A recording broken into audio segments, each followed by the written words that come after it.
একটাই দোষ পাইছে আমরা 2024 নির্বাচন। আরে বাবা 2014 আমি নির্বাচন করি নাই, আমাদের দলের 270 জন নির্বাচন করে নাই, এরা নির্বাচন করে নাই, এরা নির্বাচন করে নাই, উল্টো করেছেন। আই ওয়াজ মিনিস্টার, আমাকে বলা হয়েছিল তো আপনি থাকেন নির্বাচিত হবেন, আপনি থাকেন আপনি মন্ত্রী হবেন, আমরা হই নাই। তারপরে আমাকে 2024-14 পরে আমাকে বলা ছিল আপনি আবার টেকনোক্র্যাট মিনিস্টার হবেন। I refuse. আমরা মন্ত্রিত্বের জন্য এমপির জন্য আমরা রাজনীতি করি নাই, এটা ডকুমেন্টারি এভিডেন্স আছে। এখন বলে একটা দল শেষ করে দেয় একটা এমপি হওয়ার জন্য, দল ছেড়ে দেয়, দল ইয়ে করে দেয়, আর আপনারা আমাদের কোশ্চেন করেন।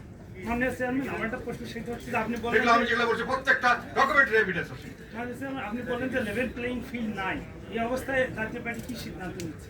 আমরা সিদ্ধান্ত নিয়েছি আমরা মাঠে থাকবো, আমরা মাঠ ছেড়ে দেবো না। ওনারা চাচ্ছে আমরা মাঠ ছেড়ে দেই, আমাদের গর্তে ঢুকাই দেয়, তারপরে আমাদেরকে খালাস করে দিবে। এখন আমরা যে কথা বলছি এই কথা তো তখন আমাদের কেউ শুনবে না, আমরা তখন নাই, আমরা নোবডি।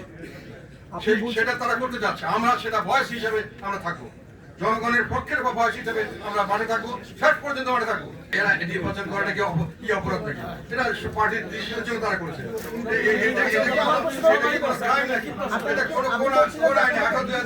সবাই করে নাই, 2018 সালে করে নাই।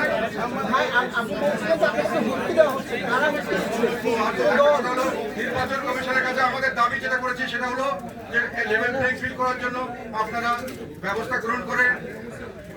আইনমন্ত্রী এবং আমাদের স্বরাষ্ট্রমন্ত্রী এবং অ্যাটর্নি জেনারেলের সঙ্গে কথা বলে আমাদের ক্যান্ডিডেটরা যাতে ফ্রিলি কাজ করতে পারে তার জন্য ব্যবস্থা করেন। 126 ধারাতে আপনাদের সেই ক্ষমতা আছে।